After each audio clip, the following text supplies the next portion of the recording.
Feels pretty good. All right. He came up close to the top, but there he comes. There. Way out there now. Gosh, this is something. I can't believe how big that fish probably is, huh? Yeah. Okay. Got a good hold of him, don't you? I think so. Wish he'd jump. I'd like to just have some idea. Jerry McInnes has been taking America fishing for over 20 years. Let's join him for a visit to this week's fishing hole. Brought to you by Eagle Claw. When you buy Eagle Claw fishing tackle, you get quality. Mercury Outboards, a fishing legend. Put the legend behind you. DuPont, maker of Strand, and new ultra-sensitive co-filament Prime fishing line. Ranger Boats. We still build them one boat at a time. Steel, the world's largest selling chainsaw. With Steel, we're talking tough. Winnebago, the original and still the best. Be sure it's a Winnebago. By Humminbird, the ultimate in fish finding technique. Overcast 15, the only sunscreen formulated especially for fishermen. Magic Bait, a real catfish bait, not a gimmick.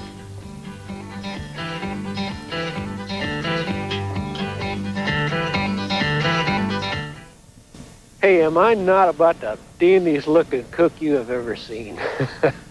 You know, I need one of them hats. I'd be a real chef then. Have you ever barbecued any fish? Man, you ought to try it. It's a darn good deal, and it's real easy to do. Let me tell you just a couple of little things that I do that might make it better for you. First of all, let a little smoke get out of there. I'm really smoking those dudes, as well as barbecue them. First of all, almost any kind of fish will work. I really like fillets best, and I like to leave the skins on them. I'll tell you why in just a second. Before I get to the fish, let me say that I have, regular charcoal in there, and I have got it just about ready like you were going to barbecue some steaks. And I've taken some hickory chips here and soaked them in some water, and then apple wood would work, mesquite would work, anything would work. Soak it in water and throw them in right on your coals and let it build up the smoke in there. As a matter of fact, it's even good to shut the cooker down and really let it build up in there. Okay? Then, and I've about got these done. Woo! I got smoked out there. I have these almost on half done anyway. If you leave the skins on them, and in your spatula, with a little bit of help, will fit right between the meat and the skin. Turn it right back over on the skin. And then, well, just use your favorite barbecue sauce, whatever that is. I got some barbecue sauce that I've added a little bit of Worcestershire sauce too. Makes it a little bit extra. And I guess that I've had them on that one side for about 6 or 8 minutes, and I'm going to leave it 6 or 8 minutes on the other side. Naturally, that kind of depends on how big the fillet is, but you've got to try that because it is super stuff. So, you've never been to the Snake River before. Got a surprise for you today. We're going to the Snake River up in Idaho, the most beautiful country you can imagine, and the surprise comes in the fishing. You ought to be glad by the fishing hole today because we have a very special fishing trip for you. This rapid right here, this high range. What? High range. How far is it dropping these things? It's got about a 12-foot drop in it. Woo. Overall. You've run it before, haven't you? Yeah, a couple times.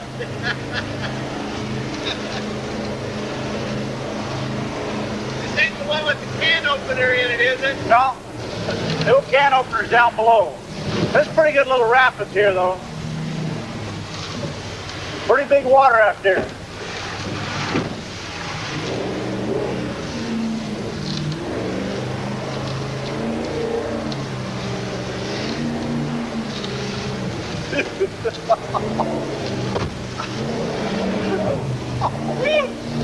Boy, that's dandy, isn't it?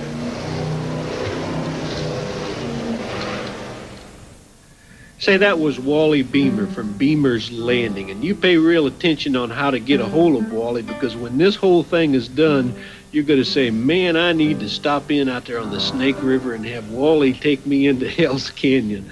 Oh, we have a fishing trip for you today, a trip for you today, not just the fishing. The country along the Snake River is just the most beautiful you have ever seen. The Snake River is right on the Idaho border, very close to Washington. We kind of centered ourselves in Lewiston, and as you can see, we're not too far from Boise and Pocatello, Idaho. Actually, we came through Missoula, up through Montana and Missoula, and came down over Lolo Pass, all the way down, I believe that's Highway 12, into Lewiston. And the trip from Missoula to Lewiston was almost worth the while all by itself. Man, this is some kind of country. Now then, let's talk about Hell's Canyon. I actually went up there to smallmouth fish. This is such an interesting development here. I actually went up there to smallmouth fish. Our idea was to go up there, get with Wally, take the excursion through Hell's Canyon, spend the night up there at Copper Creek at his little lodge there in the wilderness, and catch smallmouth. Well, my son Matt is with me. My wife Debbie is with me. The two of them, Wally and his wife Myrna, all of us head up to the canyon. It takes you about, I don't know, half a day to get up there, go through 60, 80 rapids over swift water, beautiful, breathtaking. I'm not kidding you. We get up there, we start fishing for smallmouth. Well, we're catching them, man. I mean, they're not very big. They're about from a half a pound to about 2 pounds was the range. Caught them on little crankbaits, caught them on jig, caught them on about whatever we wanted to.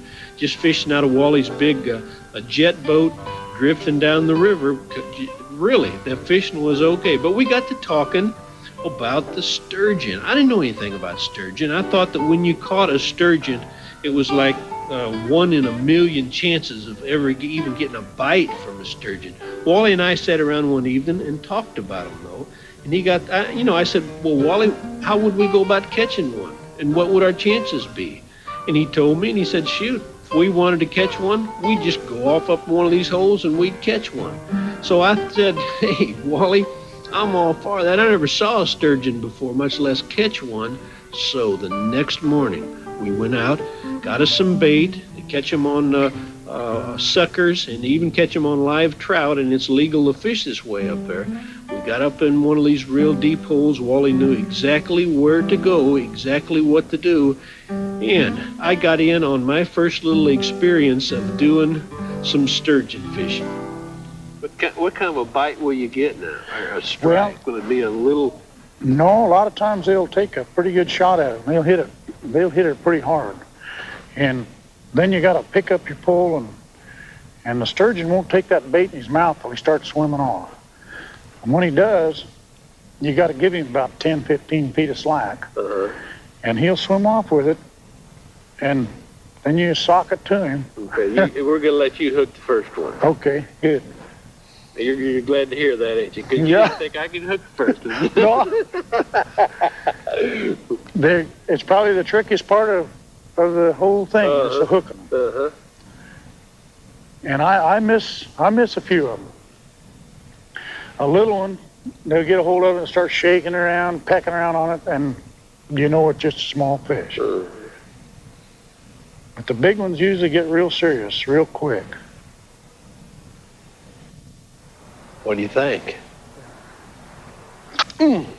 Oh, got it. All right. Come on up, buddy. There he comes. There he comes.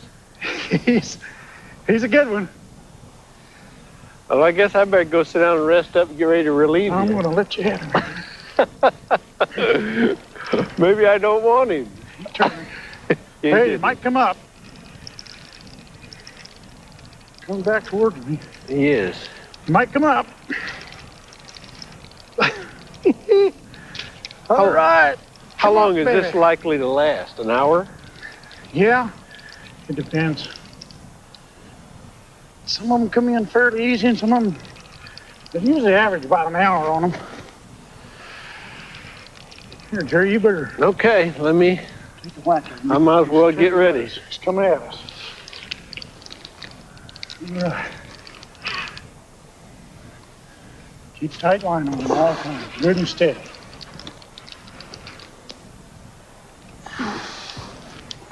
No, I got him.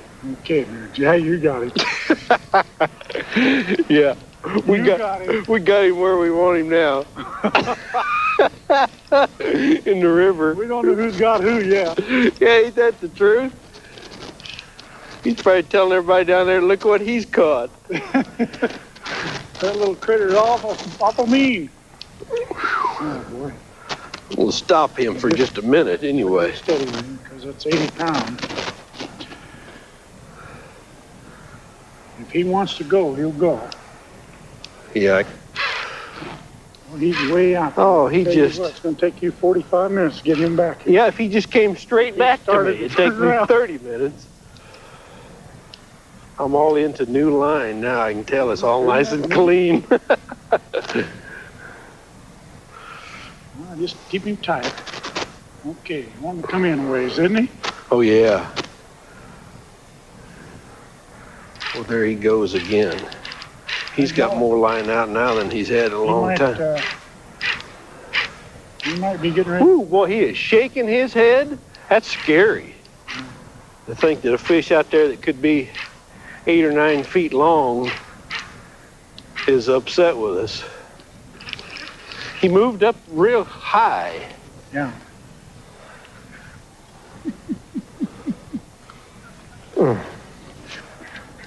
Okay, I'm babying him a little bit. My word. Oh my gosh. That is a dandy. All right. Nice and easy now. Oh, he didn't like the looks of the Nice and steady. outside. There he comes again. Keep him coming. Ooh, that is a 9-footer, isn't it? Is it? Try to take him back the other way if you can, Jerry. Go Let's the get other him on way? The other side, if we can. Nice and steady. Now, what you got to do is hand me the pole right through here. Oh, okay. And then what? And then you go out on the shore, and I'll hand it to you again. Hang on to the butt till I get my other hand in there. Jerry, oh, you're going to have to take him off the... Oh, I see. Okay.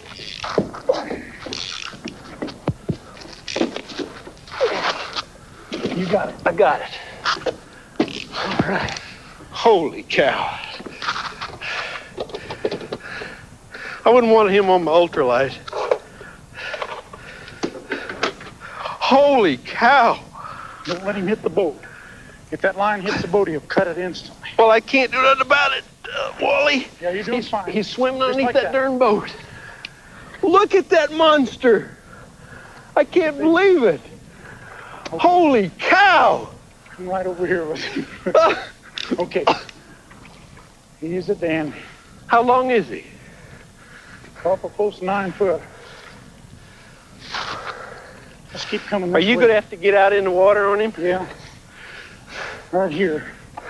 Just get him right in here between these two rocks. Okay. If I can pull on it. Nice and easy.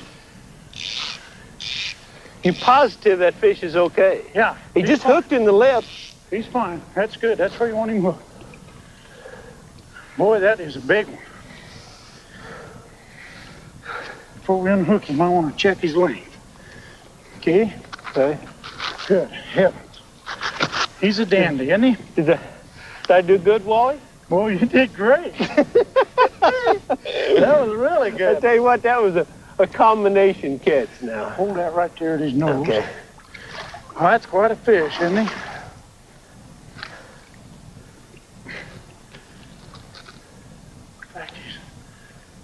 Yeah, he's 8'10" right there. At his 8'10". My 8'10". goodness sakes alive. Isn't that a dandy?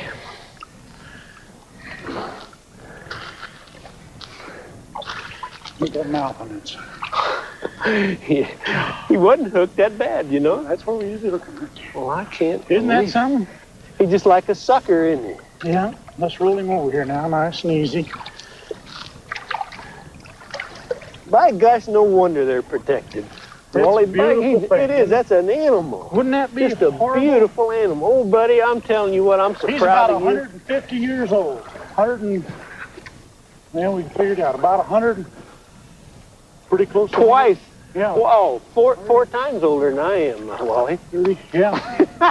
he's about 150 He's years just twice old. as old as you are, but he's 4 as Isn't old that as I am. something? Okay, let's see if we can get him going back out, okay? Come on around here, fella. Say, when Wally Beamer sets you down in a sturgeon hole, he expects you to catch one. I'm not kidding you. We would get over in one hole or another, and we'd sit there for just a little bit, and if something didn't pick up the bait right off the bat, man, we were up and into another hole. And believe me, it didn't happen very often where we sat down and didn't have a run from one of these giant fish within a very short time. Almost every time you'd have a bite, something would happen each time you would sit down. Now, this particular fish is kind of a community fish. Wally started it, and I think I helped out a little bit, and then Matt got in on the action, and then Debbie ended up fighting it for a while. Hey, these things take you an hour to land, and so it would wear out one man pretty quickly. So we all had a little fun. What a great way to fish, huh? Everybody spend a little bit of time landing him, and then look at him for a little bit, and then turn him loose. Everybody's in good shape. The country out there, good night. It's hard to fish and look around at this beautiful surroundings at the same time. You can imagine that you're in a place that has this good of fishing and has this kind of scenery as well. And as I said, we originally went up there to smallmouth fish and take the excursion. Wally has an excursion business, and they start there at Beamer's Landing. They go up into the canyon, into Hell's Canyon. Sometimes they stay overnight. Sometimes they come back the same day. He has a mail route that I'll talk to you a little bit about in a minute here. Debbie's on the end of that rod right now, and she she got so much advice. Just everybody needed to reach in there and show her how to do this and that. She's probably thinking, let me alone and fight this fish by myself. But really, there's the majority of the people that go up into Hell Canyon aren't fishing at all. They're up there to look at the sights. This is a terrific sight. This is probably, I think it's considered the biggest gorge in America. It's deeper than the Grand Canyon. It's just that type of a spectacular experience. The same thing as the Grand Canyon, going up in this gorge and spending some time. If you're ever in that area, you have to take that in. Now, I think that what's kind of neat is the fact that Wally and I got along so great, because man, he's an old baseball player, and of course loves to steelhead fish, and he and I had so much in common that, boy, we really hit it off. This fish right here, incidentally, is not quite as big as that last one. This is only about a 7.5 footer, only a few hundred pounds. But Wally and I had such a good time, and Wally delivers the mail to the people along the river.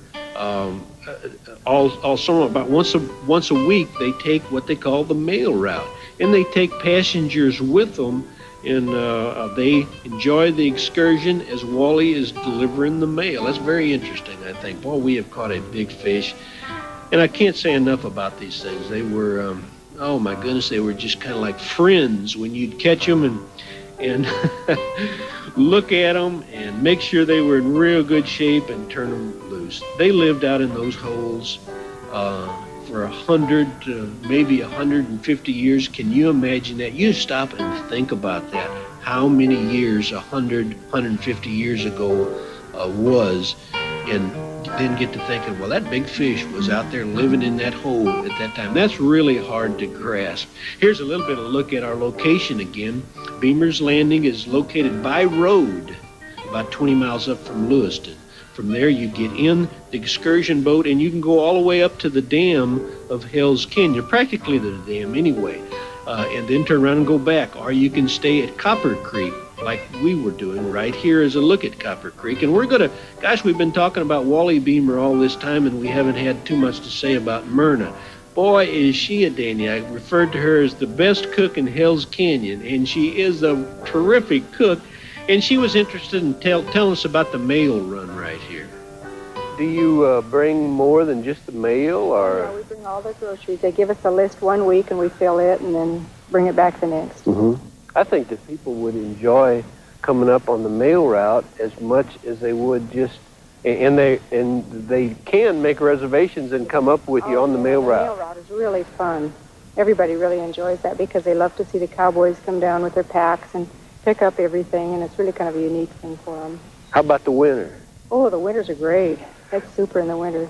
They ride down and pick up their mail, and we bring all the things up to them, and then they take them back up over the hills and plow the snow to get up with their horses. But it's on the river, we don't have any snow. Mm-hmm. So it's really nice. Well, one last question. I want you to tell me about your interest for steelhead fishing. It has grown, hasn't it? Oh, it really has. The cooking just goes to pot when that happens, because I love it. And I can't imagine your cooking going to pot, but well, it does, because I really like to steelhead fish. Say, what do you think about the Snake River? It's really something, isn't it? And how about old Myrna and Wally Beamer? I'm telling you what, folks live right there on that river all the time. All kinds of fishing and beauty right out their back door. That's really something, isn't it?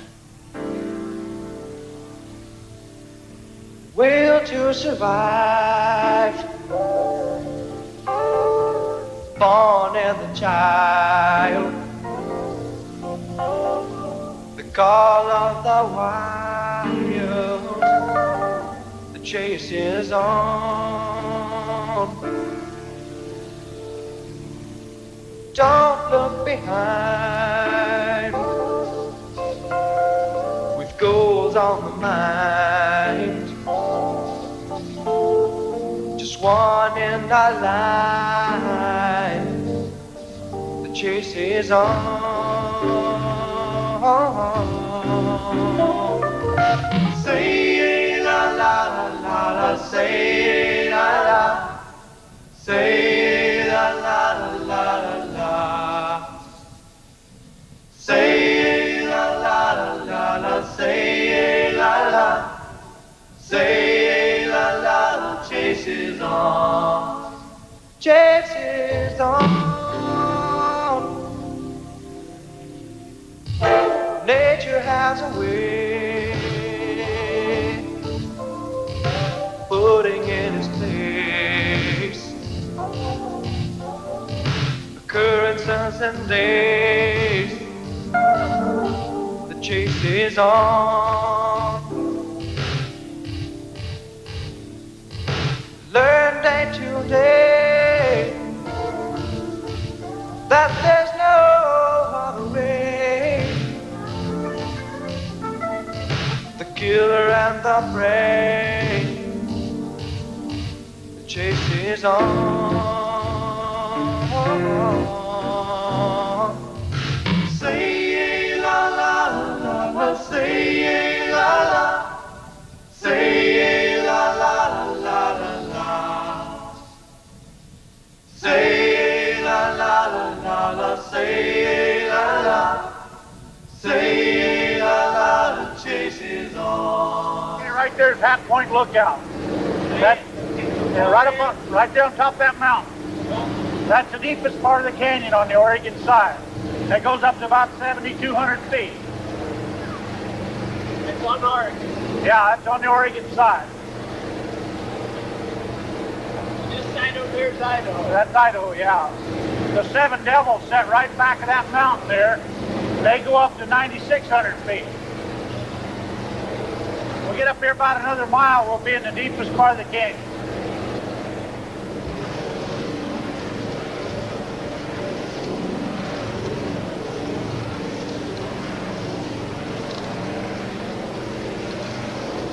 Talk and eat I at the think same so. time.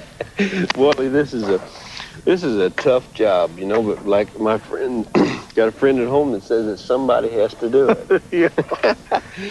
You have a real love affair with this canyon, don't you? Yeah, you bet. Certainly neat. How long you been up here? Well, this will be 13 years. Oh my goodness. Take about 30 seconds and tell me everything you know about the canyon. We're what, 40 miles from the landing? Yeah, 40 miles. We're up 40 miles from Heller Bar, which is our Beamer's Landing. Uh-huh. Would you say we're right in the middle of Hell's Canyon here? Yeah, pretty much right in the middle of it. And how much further we got to go if... Well, we go up another 25 miles, is the end of navigable waters. And You know, you can go clear to the dam, but it's kind of dangerous. Yeah. They're not too smart. But we don't go clear to the dam. We go up there to Rush Creek, and if we feel that's far enough to go. Mm-hmm. Well, there's something you can do here on the river, you know, just aside from the mail run. You've got a little bit of smallmouth fishing, a little bit of sturgeon fishing. We still have some good smallmouth fishing. The sturgeon fishing is kind of a different thing. I should say. What time of the year can you do that now? Anytime? Anytime. We catch them anytime you want to go after them, but, you know, it gets a little miserable in the wintertime when it's real cold. Yeah. You don't Well, you're running up and down the river all year long, and I would say, what, 5% of your passengers are fishermen? Yeah. Or would that be a good guess? That's probably about it. And the rest of them are Well, sightseers. sightseers, and they've got plenty of sights to see. Yeah. Keep me awake while the sturgeon aren't biting. Boy, that is. Ain't that pretty? 2.5, 3 pounds. Mm-hmm.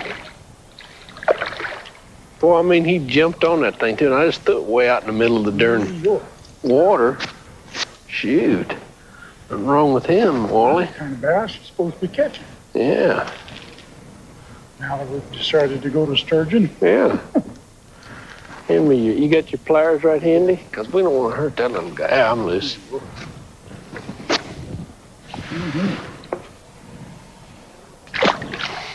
Yeah, that smallmouth fishing was okay until something picked up that bait out there in a deep hole. And then McInnes laid down his bass fishing equipment and picked up that 12-foot casting rod and got ready for a real battle. You know, that is an eerie feeling to pick up a rod, set the hook on a fish, and know that the fish might be twice as big as you are, something that an actual prehistoric monster. I mean, he is strong and fast and knows his way around down there on the bottom. You have to get out, move around the boat after him at times. You have to pull every trick you can. Most of the time we're sitting on the bank, but every now and then you did have to get out and chase him down a little bit. But really, boy, the second that you felt that bump on the end of the rod, you know, as Matt says, you knew the chase might be on. Say la la, chase is on. Chase is on. Chase is on. Chase is on. Chase is on.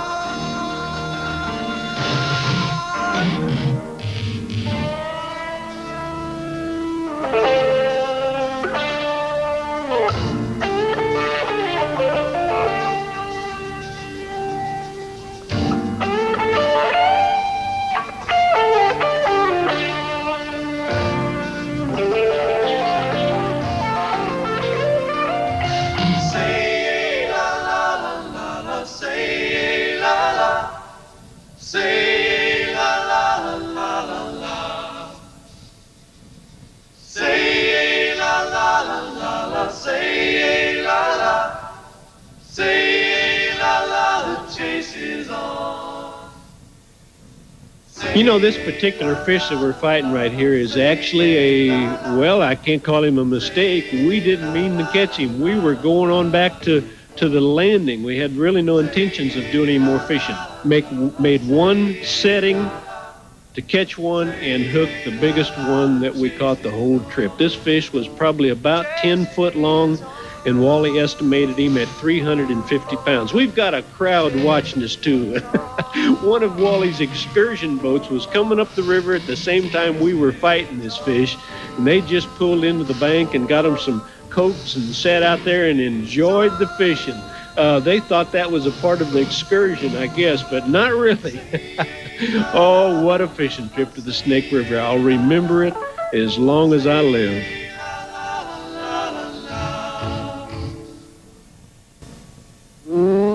If you could smell those barbecued fish. Remember now, that'll work with almost any kind of fish. And really, before I started cooking them, I took care of them with some lemon juice, and I was salt and peppering them as I was cooking. So it really turns out very well. Hey, quickly now, before we take another fishing trip, I want to go into something with you. You know, last week we were fishing for these very hybrids right here, and I was catching them on a grub. And I get to talking about grub fishing and jig fishing so often that I'm almost embarrassed to say anything about it. Well, doggone it, nowadays I see so many deals on how to catch fish better and quicker and faster and a shortcut and do this and that. The more I see that, the more I want to impress on you that there are some ways to catch fish that are really the way to go about it. And sometimes you use some light line and some small grubs and learn how to do it right. Small grubs and jigs or any type bait like that. And I think that's the most important thing in fishing. Last year I did a little piece on fishing grubs. Maybe you've seen it before. If you have, it won't hurt you to take a look again. It doesn't last very long, and it's a bona fide way to catch a number of different species. Hey, here's a dynamite little bait. Here is a grub. He's about 2 inches long, made out of plastic. It's like a plastic worm, little sharp, fat plastic worm is about what it amounts to. And I'm going to take about a 1/8 ounce, closer to a 1/4 ounce head right here, and hook him up. Now this isn't, the actual bait is not as important as the actual crankbait that you're fishing with. How you fish this one is 75% of the game. We'll tell you one thing though, when you get these in a package, the tail will be flatways in a pack, and that's, you know, with the manufacturer of this lure has to put it in that way because it won't go any other way. When you get it out of the package, you take it apart, pull it out of there, and fix it where the tail is going to be flat, because we want that tail to catch some water. You know what I mean? As it's falling, I want it the paddle tail to be catching a little bit of water, making it fall slowly and making it dart from one side to another. You know, when that hits the water, it's going to go this way and this way and this way and this way, okay? Now then, color doesn't make any difference. Doesn't make a hill of beans. Fish with a watermelon color or a smoke color, that's about the only color I ever use. I will fish a white every now and then, you know, but really not for largemouth too much, so I usually use a white if I'm going to fish for white bass. But again, I'm going to get up here on the front end of the boat and do some casting for you. Fish it with a spinning tackle. Golly, you have to fish it with a spinning tackle. Yeah, you can take your casting rig, 10, 12-pound test line, fish it. You'll catch a few fish, but you're not going to feel it like I'm going to feel this with a spinning outfit. And you have to feel it. You have to feel this bait. Feel is in the cast. You know, as I said, the lure isn't so important. But the cast and feeling that baby down there in 10 or 12 foot of water and knowing what he's doing is where it's all at. Okay, now stay with me right here now, because this is so important. I want you to really concentrate on what I'm doing right in here and be aware that I am a line watcher. When I throw that out on the water, I'm watching the line all the time, because a fish doesn't just come up there and yank on that grub. He comes up there and just very quietly swims up behind it and sucks it in. And all you'll feel is a little tick as the bait goes in his mouth. He doesn't hit it and run, not right off the bat anyhow. So I make my cast, and boy, I watch that line. I watch it going across the water, cutting through the water, and then it hits the bottom. I know it hits the bottom because the line is laying up on top of the water. Okay, at that point, I'm going to pick it up. Look where my rod is now. I don't get it down here. Don't get it way high. I don't get it off to the side. I got it right in here all the time. Just feeling that little baby swim along there. I don't continue to bounce it on the bottom. Once I find the bottom, I pick it up and then start swimming it towards the boat. I will drop it a little bit, pick it back up. Drop it a little bit, pick it back up. Remember, a fish will hit it ever so slight, and he hits it on the drop, not on the pickup. You know, I can do this and never get a hit. I can do this, dunk, one will hit it. I use my reel just to pick up the line, just to pick up the slack that my rod creates. Get behind me again one more time, if you will, and I'll make a cast out over in here, and you can get it from another angle. Now remember, you got to watch it. This ain't like any other lure. Boy, you have to be on the ball all the time. You got to watch it, be concentrating on it as it's falling, because, you know, a fish in a big area can see it as it's coming down through there, and I think they'll run right to it and grab it. So the initial drop that you make is just as important as it is coming back to the boat. As a matter of fact, I think the closer it gets to the boat, the less likely you are to catch a fish. And I'm fishing a point where I know some fish are way out there on the end of it.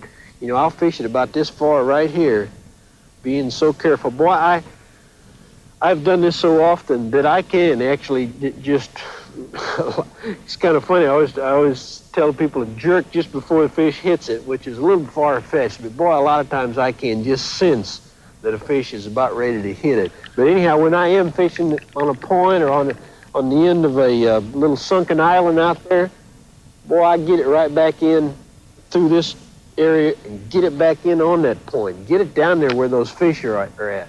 This is a fish catching dude. He's the best in, say, from 10 foot and deeper. Preferably, you know, 16, 18, 20 foot of water where I really love to fish a grub.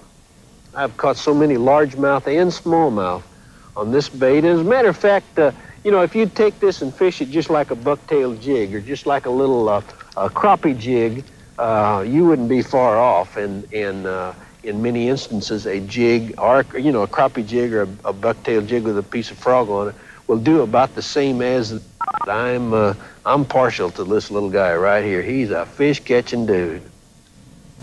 Say, Larry Colombo, the PR man for Humminbird, is back with us this week, and I think he will agree with me that although Humminbird is one of my fine sponsors, we're not really here trying to sell Humminbird. We're trying to familiarize people with depth finders and give them a little education where they can use any depth finder to their advantage. Hooked up to your transducer, and your transducer is throwing a cone to the bottom of the pond or the lake.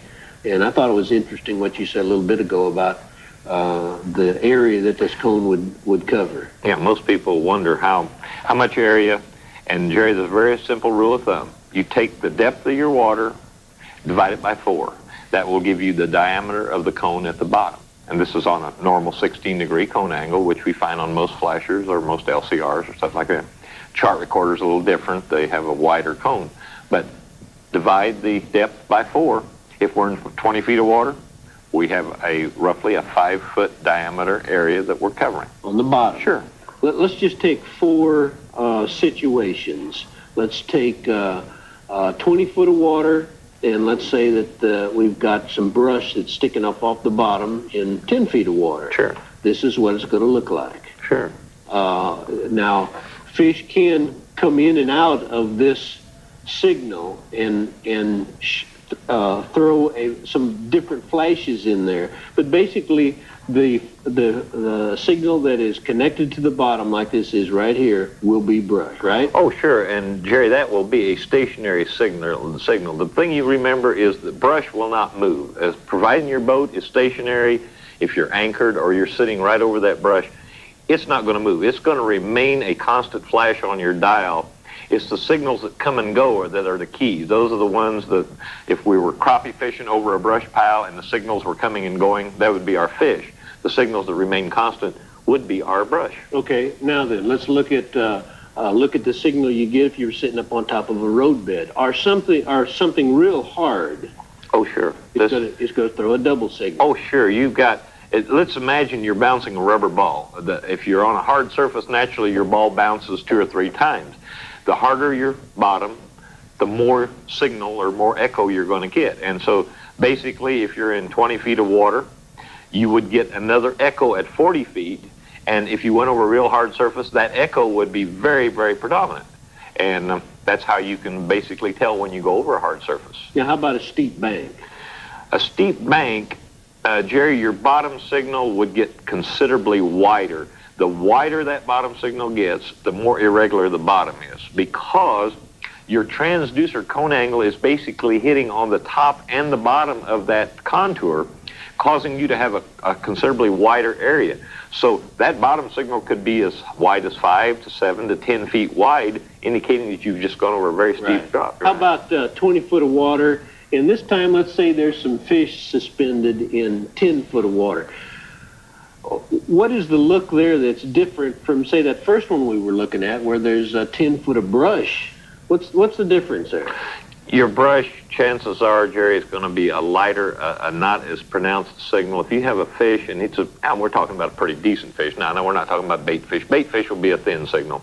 But let's say we have let's use a 3-pound bass, for instance, at 10 feet. He's going to give you a good, strong return, and it's going to be a thin, sharp signal, not connected to the bottom in any way, and if there's more than one fish, there could be a multitude of flashes. One fish will generally indicate one flash, and on a normal flasher unit, you can separate these targets within about 3 inches apart. So if those fish are separated to a degree, you'll get you'll get a multiple flash there at 10 or 12 or whatever feet they are. Okay, Larry, we're going to get a piece of equipment out right here that may be changing the way that everybody looks for fish with a depth finder, and that's this little LCR unit. Boy, it is a dandy. I enjoy fishing with this. I like to just sit there and watch it at times. I bet you're the same way. Makes it fun. If the fish aren't biting, Jerry, we can run around and look at them anyway. Hey, and you and I can operate this. Oh, absolutely. Just Simple. turn it on. It's the easiest unit, I guess, that we've ever made to operate, because if you have the capability of pushing a button that says on, then you can do it. Well, the only thing I think people ought to would probably wondering is, what are the different squares that we're looking at? And here's some connected to the bottom. Well, let's freeze that display right here. We can do this anytime. We'll freeze the display. We've got a target connected to the bottom. I would guess that something like that would be a piece of brush, a stump, or something off the bottom. Your fish, of course, being suspended out here on open water. Anything that's not connected to the bottom, we can almost assume that it is fish. Back that up just a little bit. Oh, yeah, we can reverse it. I really thought I saw something. You got a little hump right there. In all this jagged, there you go, there. There you go. All that jagged contour up there is really, really very interesting. And then again, you have your freestanding blocks. Sure. About 5 foot off the bottom, and so that has to be fish. Smoke in there. As a matter of fact, it's even good to shut the cooker down and really let it build up in there. Okay? Then, and I've about got these done. Woo! I got smoked out there. I have these almost half done anyway. If you leave the skins on them, and in your spatula, with a little bit of help, will fit right between the meat and the skin. Turn it right back over on the skin, and then, well, just use your favorite barbecue sauce, whatever that is.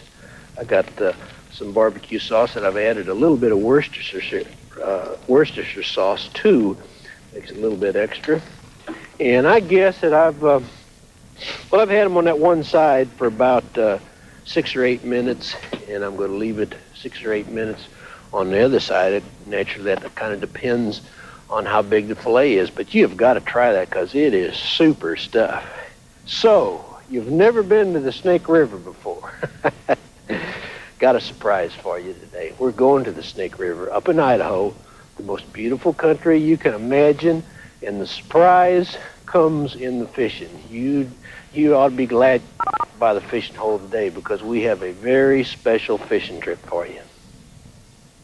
This rapid right here, this high range. What? High range. How far is it dropping these things? It's got about a 12-foot drop in it overall. You've run it before, haven't you? Yeah, a couple times.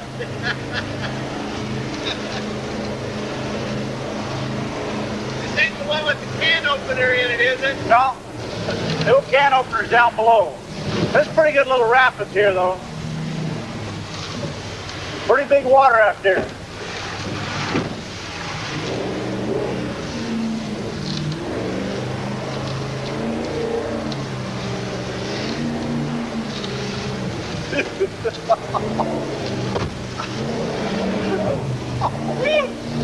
Boy, that's dandy, isn't it?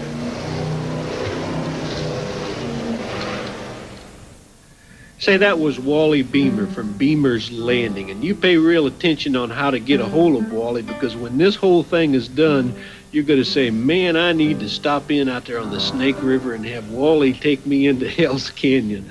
Oh, we have a fishing trip for you today, a trip for you today, not just the fishing. The country along the Snake River is just the most beautiful you have ever seen. The Snake River is right on the Idaho border, very close to Washington. We kind of centered ourselves in Lewiston, and as you can see, we're not too far from Boise and Pocatello, Idaho. Actually, we came through Missoula, up through Montana and Missoula, and came down over Lolo Pass, all the way down, I believe that's Highway 12, into Lewiston. And the trip from Missoula to Lewiston was almost worth the while, all by itself. Man, this is some kind of country. Now then, let's talk about Hell's Canyon. I actually went up there to smallmouth fish. This is such an interesting development here. I actually went up there to smallmouth fish. Our idea was to go up there, get with Wally, take the excursion through Hell's Canyon, spend the night up there at Copper Creek at his little lodge there in the wilderness, and catch smallmouth. Well, my son Matt is with me. My wife Debbie is with me. The two of them, Wally and his wife Myrna, all of us head up to the canyon. It takes you about, I don't know, half a day to get up there, go through 60, 80 rapids over swift water, beautiful, breathtaking. I'm not kidding you. Overcast 15, the only sunscreen formulated especially for fishermen. Magic Bait, a real catfish bait, not a gimmick.